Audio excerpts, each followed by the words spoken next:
teman-teman semua, perkenalkan nama saya Domarintan.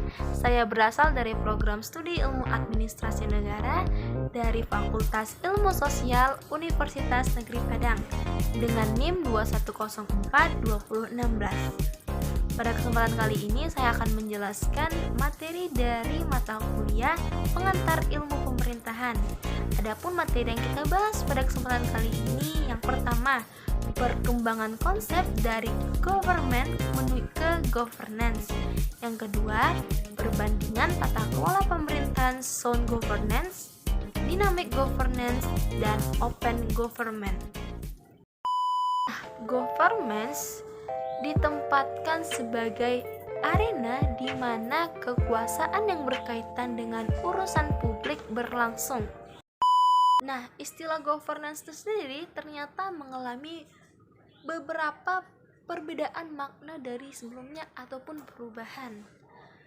Pada tahun 1980-an, istilah governance ditempatkan untuk dinamika politik dan pemerintahan pada arena luas yang berkarakter horizontal, sedangkan government ditujukan untuk sistem struktur formal pemerintahan yang berkarakter hierarkis. Adapun tujuan dari terjadinya perubahan tersebut lebih dimaksudkan untuk menunjukkan gelombang reformasi baru dari suatu pemerintahan. Nah, pendekatan governance tersendiri ternyata mendapatkan kritikan. Adapun kritikan tersebut dialamatkan oleh konsep governance sendiri yang bersifat heavy market. Konsep tersebut mendefinisikan secara tegas pemisahan antara pasar, negara, dan masyarakat. Yang mana kita tahu bahwa pasar sebagai pemegang kekuasaan mendapatkan fasilitas, sedangkan negara mengalami kapasitas penurunan yang lemah. Urusan-urusan publik pun dikelola dengan semangat pasar, dan akibatnya tidak semua orang ataupun hanya beberapa orang yang dapat mengakses pelayanan publik yang memiliki kekuatan untuk bertransaksi dengan pasar. Pada level teoretik, pemisahan ranah-ranah akibat dari kritik governance sendiri melahirkan variasi konsep. Adapun variasi konsep tersebut ialah yang pertama, network governance, yang kedua, new regulatory state, yang ketiga, community governance. Nah, selanjutnya kita masuk kepada perbandingan tata kelola pemerintahan. Seperti yang kita tahu, tata kelola pemerintahan mengalami beberapa perubahan tergantung dari perkembangan zaman. Nah, yang pertama kita akan membahas tentang sound governance. Nah, yang pertama ialah sound governance. Governance sendiri muncul akibat banyaknya kritikan dari negara berkembang terhadap good governance yang mereka nilai bahwasannya good governance sendiri merupakan sebuah konsep kapitalisme dari negara-negara maju. Konsep dari sound governance sendiri menekankan pada tata kelola pemerintahan yang berintegrasi dengan dunia internasional. Yang kedua ialah dynamic governance. Tata kelola pemerintahan ini menekankan terhadap adaptasi tata kelola pemerintahan dengan perubahan lingkungan. Nah, seperti kita tahu, suatu kebiasaan buruk di dalam suatu pemerintahan tersebut misalnya ialah terjadinya jual beli jabatan. Nah, namun ternyata hal tersebut dapat kita antisipasi dengan dibentuknya manajemen perekrutan ataupun undang-undang tentang perekrutan aparatur sipil. Namun dinamik governance sendiri tidak bisa terlaksanakan jika di dalam suatu birokrasi ataupun pemerintahan tersebut masih dipimpin oleh pemimpin yang tidak cakap ataupun cerdas ataupun tidak gesit dalam menjalankan pemerintahan. Nah, tata kelola pemerintahan yang ketiga ialah open government. Dari struktur katanya kita tahu open berarti artinya terbuka atau terbuka.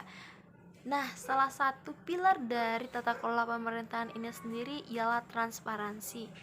Namun seperti yang kita ketahui, transparansi sendiri ternyata belum tentu dapat maksimal dilaksanakan di suatu pemerintahan, karena mungkin adanya rasa takut dari para administrator itu sendiri atau dari para pemimpin-pemimpin di pemerintahan itu sendiri.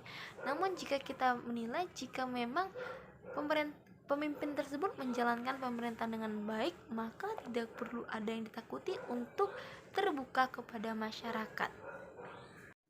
Nah, setelah kita tadi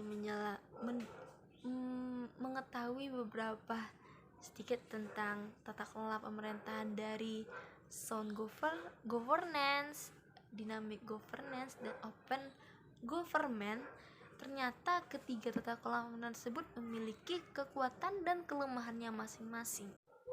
Nah, sound governance sendiri ternyata memiliki kelemahan dan kekuatan.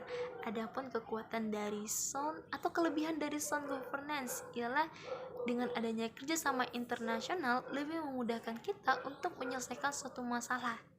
Namun ternyata adapun kelemahan dari sound governance sendiri ialah sound governance sendiri kurang populer dalam implementasinya untuk aktivitas ataupun pemerintahan. Yang kedua ialah dynamic governance. Dynamic governance sendiri tidak dapat seperti yang saya katakan tadi, tidak dapat berjalan jika di dalam pemerintahan tersebut masih ada pemimpin yang korupsi ataupun juga tidak cakap ataupun tidak cerdas dalam menjalankan pemerintahan. Nah, adapun kekuatan dari dynamic governance sendiri ialah dorongan untuk meningkatkan tacit dan explicit knowledge. Yang ketiga ialah open government. Nah, open governance sendiri memiliki kekuatan dan kelebihan. Open governance sendiri setelah kita ketahui ialah tentang transparansi. Nah, kekuatan dari open government sendiri, jika transparansi tersebut berjalan dengan baik, maka akan memberikan kesempatan kepada masyarakat untuk mengetahui bagaimana kinerja dari pemerintahan tersebut dan juga memberikan manfaat kepada misalnya lembaga swadaya masyarakat, para peneliti untuk atau juga pembuat jurnal untuk dapat meneliti tentang efektivitas ataupun efisiensi dari pemerintahan itu sendiri. Nah, lalu kelemahannya ya transparansi itu sendiri belum bisa terlaksanakan secara maksimal seperti yang kita inginkan dalam suatu pemerintahan. Nah, teman-teman, tadi kita juga telah membahas tentang perkembangan konsep dari government ke governance dan juga perbandingan tata kelola pemerintahan dari mulai sound governance, dynamic governance, dan yang ketiga ialah open government.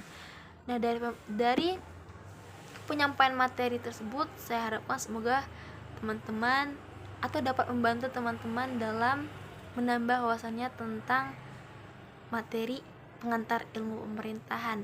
Nah, jika teman-teman suka, jangan lupa berikan like ataupun komen. Demikianlah penyampaian dari saya. Saya mohon maaf bila ada kesalahan. Saya akhiri, dadah.